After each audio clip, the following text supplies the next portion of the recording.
আজকে আমরা ইংরেজিতে অ্যাপয়েন্টমেন্ট বুক করা শিখবো। আমাদের কিন্তু বিভিন্ন কারণে ইংলিশে অ্যাপয়েন্টমেন্ট করা লাগতে পারে, বা হয়তো একটা অফিসে অ্যাপয়েন্টমেন্ট বুক করা লাগতে পারে, একটা হসপিটালে অ্যাপয়েন্টমেন্ট বুক করা লাগতে পারে। সো সেই জন্যই আজকে আমরা খুব ইজিলি জাস্ট 7টা বাক্যের মধ্যেই শিখবো যে কিভাবে আমরা খুবই সহজে যে কোনো জায়গায় ইংরেজিতে অ্যাপয়েন্টমেন্ট বুক করতে পারি। তো একদম ফার্স্ট স্টেপে যখন আমরা কোনো জায়গায় কল করি, আমাদের কনফার্ম করা লাগতে পারে যে ওই জায়গাটা কি ঠিক জায়গা বা আমরা কি ঠিক নম্বরে কল করেছি নাকি। সো সেটা আমরা কিভাবে কনফার্ম করতে পারি? আমরা বলতে পারি হয়তোবা, hello, is this dash. So এই ড্যাশটাতে আপনি যেই হসপিটালে অ্যাপয়েন্টমেন্ট বুক করতে চাচ্ছেন, বা যেই জায়গাটা, সেটা একটা অফিস হতে পারে, একটা হসপিটাল হতে পারে, যেই জায়গায় আপনি জাস্ট অ্যাপয়েন্টমেন্ট বুক করতে চাচ্ছেন, জাস্ট সেই জায়গার নামটা বসিয়ে দিবেন। Hello, is this dash. So XYZ hospital, XYZ office.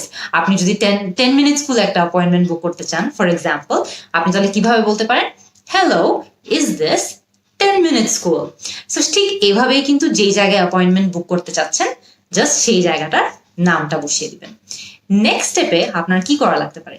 আপনার হয়তো বা একটা অ্যাপয়েন্টমেন্ট বুক করা লাগতে পারে, বা একটা নির্দিষ্ট মানুষের সঙ্গে অ্যাপয়েন্টমেন্ট বুক করা লাগতে পারে। সো সেটাও কিন্তু আপনি খুবই সহজে একটা বাক্যের মাধ্যমে করতে পারবেন। সেটা কি? I would like to dash an appointment with dash. এখানে প্রথম ড্যাশটাতে কিন্তু আপনি বলতে চান যে আপনি অ্যাপয়েন্টমেন্ট বুক করতে চান বা একটা অ্যাপয়েন্টমেন্ট করতে চান। সো প্রথম ড্যাশে আপনি কি বসাতে পারেন? আপনি বলতে পারেন I would like to book an appointment, অথবা আপনি বলতে পারেন I would like to fix an appointment, অথবা আপনি এটাও বলতে পারেন I would like to schedule an appointment. So তিনটারই অর্থ কিন্তু এটাই যে আপনি একটা অ্যাপয়েন্টমেন্ট করতে যাচ্ছেন। দ্বিতীয় লাইনটাতে আমরা কি বসাতে পারি? দেখেন, I would like to book an appointment with dash. এই ড্যাশে কিন্তু আপনি যার সঙ্গে অ্যাপয়েন্টমেন্ট করতে যাচ্ছেন তার নামটা বসাতে হবে। সো মনে করেন আপনি ডক্টর শিরিন নামের একজন ডাক্তারের সঙ্গে অ্যাপয়েন্টমেন্ট বুক করতে যাচ্ছেন, আপনি এখানে বলতে পারেন I would like to book an appointment with Dr. Shirin. অথবা আপনি যার সাথে অ্যাপয়েন্টমেন্ট বুক করতে যাচ্ছেন, জাস্ট তার নামটাই বসিয়ে দিন না। আপনার কিন্তু এই ব্ল্যাঙ্কগুলোতে যে কোনো কারো নাম বসানো সম্ভব। সো আপনি যদি বলতে চান যে আপনি ডক্টর শিরিনের সঙ্গে অ্যাপয়েন্টমেন্ট বুক করতে চান, ডক্টর ফারহানার সাথে অ্যাপয়েন্টমেন্ট বুক করতে চান, এরকম অনেকগুলো নাম থাকতে পারে। সবার সঙ্গে কিন্তু আপনি খুবই ইজিলি একটা বাক্যের মাধ্যমে অ্যাপয়েন্টমেন্টটা বুক করতে পারছেন। কিন্তু প্রথম ব্ল্যাঙ্কে আপনাকে বলতে হবে যে আপনি অ্যাপয়েন্টমেন্ট বুক করতে চান বা ফিক্স করতে চান, আর লাস্ট ব্ল্যাঙ্কটাতে আপনাকে কার সঙ্গে অ্যাপয়েন্টমেন্ট করতে যাচ্ছেন সেটা বলতে হবে। সো নেক্সট স্টেপে আপনার কি জানা লাগতে পারে? আপনি হয়তো বা তাদের কোন সময়ে অ্যাপয়েন্টমেন্ট করা সম্ভব, বা আপনি কোন টাইমে সেখানে অ্যাপয়েন্টমেন্ট করতে পারবেন সেটা জানতে চাইতে পারেন। সো আপনি কিভাবে বলতে পারেন সেটা? Can I get an appointment for dash? Can I get an appointment for 2 o'clock? Can I get an appointment for 4 o'clock? So এই ড্যাশটাতে আপনি যেই টাইমটাতে বা যেই সময়ে আপনি অ্যাপয়েন্টমেন্টটা যাচ্ছেন, জাস্ট সেই সময়টা বসিয়ে দিলেই হবে। কিন্তু মনে করেন আপনার এখন জানা দরকার যে আপনি একটা নির্দিষ্ট দিনে অ্যাপয়েন্টমেন্ট করতে পারবেন নাকি। কিভাবে বলতে পারেন? Do you have any appointments for dash? Do you have any appointments for Monday? Do you have any appointments for Tuesday? So খেয়াল করে দেখবেন যে এখানে আপনি যেই দিনটাতে অ্যাপয়েন্টমেন্ট করতে যাচ্ছেন, জাস্ট সেই দিনটা বসিয়ে দিলেই কিন্তু হয়ে যাবে। আমরা কিন্তু অলরেডি এর মধ্যে টাইম নিয়েও জানতে পেরেছি যে কোন টাইমে আমরা অ্যাপয়েন্টমেন্ট করতে পারবো, আর ডে বা দিন নিয়েও আইডিয়া পেয়েছি যে কোন দিনটাতে তারা আমাদেরকে অ্যাপয়েন্টমেন্ট দিতে পারবে। এখন মনে করেন যে আপনি তাদের থেকে জানতে চান যে কোনো একটা পার্টিকুলার সময় বা নির্দিষ্ট সময়ের আগে তারা আপনাকে অ্যাপয়েন্টমেন্ট দিতে পারবে নাকি। কিভাবে সেটা জিজ্ঞেস করতে পারেন?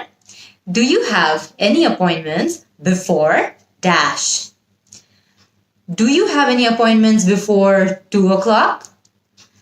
Do you have any appointments before 4 o'clock? So খেয়াল করে দেখবেন, Do you have any appointments before 2 o'clock মানে হলো যে 2টার আগে আমাকে কোনো অ্যাপয়েন্টমেন্ট দেওয়া পসিবল নাকি বা সম্ভব নাকি। Similarly, Do you have any appointments before 4 o'clock মানে হলো যে 4টার আগে আমাকে কোনো অ্যাপয়েন্টমেন্ট দেওয়া পসিবল নাকি। সো আপনি যদি কোনো একটা নির্দিষ্ট সময়ের আগে কোনো অ্যাপয়েন্টমেন্ট করতে চান, তাহলে কিন্তু আপনি ইজিলি এই বাক্যটা ইউজ করতে পারবেন। কিন্তু মনে করেন আপনি কোনো একটা সময়ের পরে অ্যাপয়েন্টমেন্টটা চাচ্ছেন, জাস্ট বিফোর কে আফটার বানিয়ে দিলেই হবে। Do you have any appointments after dash? Do you have any appointments after 2 o'clock? যে 2টার পরে কি আমাকে কোনো অ্যাপয়েন্টমেন্ট দেওয়া যাবে? Do you have any appointments after 4 o'clock?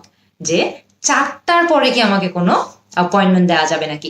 So আপনি যদি কোনো একটা সময়ের পরে বা কোনো একটা নির্দিষ্ট সময়ের পরে অ্যাপয়েন্টমেন্ট খুঁজে থাকেন, তাহলে কিন্তু আপনি ইজিলি এই বাক্যটা ইউজ করতে পারবেন। লাস্ট আপনার যে ইনফরমেশনটা জানা লাগবে বা তথ্যটা জানা লাগবে, সেই তথ্যটা কি? যে আপনি যেখান থেকে অ্যাপয়েন্টমেন্ট বুক করছেন সেই জায়গাটার ফি বা চার্জ কত। সো সেটা আপনি কিভাবে বলতে পারেন? What is the dash? What is the fee? What is the charge? অথবা what is the rate? So খেয়াল করে দেখবেন, অনেক সময় কিন্তু আপনি যদি একটা ডাক্তারের সঙ্গে অ্যাপয়েন্টমেন্ট বুক করতে চান, হয়তো বা একটা পার্লারে অ্যাপয়েন্টমেন্ট বুক করতে চান, আপনি কিন্তু তাদের ফি সম্পর্কে জানতেই পারেন, কিন্তু এটা হয়তো বা একটা অফিসে অ্যাপয়েন্টমেন্ট করার ক্ষেত্রে প্রযোজ্য হবে না। সো একটা অফিসে অ্যাপয়েন্টমেন্ট করার ক্ষেত্রে কিন্তু আপনার ফি বা চার্জ বা রেট এটা জানার প্রয়োজন নেই।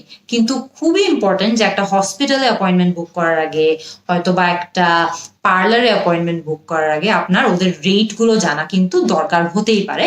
সো সেই ক্ষেত্রে কিন্তু আপনি খুবই সহজে এই কোয়েশ্চেনটার মাধ্যমে ওদের ফি বা ওদের রেট বা ওদের চার্জ এইগুলো সম্পর্কে জানতে পারবেন। সো আজকের এই ক্লাসে কিন্তু খুবই ইজি 7টা বাক্যের মধ্যে আমরা দেখেছি যে কোনো জায়গায় যে কোনো সময় আমরা চাইলে কিভাবে অ্যাপয়েন্টমেন্ট বুক করতে পারি পুরোপুরি ইংলিশে। সো আপনারা আমাকে কমেন্ট সেকশনে এখনই জানাবেন যে আর কি কি ওয়েতে ইংরেজিতে অ্যাপয়েন্টমেন্ট বুক করা সম্ভব। আমি কিন্তু আপনাদের অ্যান্সারের জন্য অ্যাজ অলওয়েজ ওয়েট করব। See you in the next class.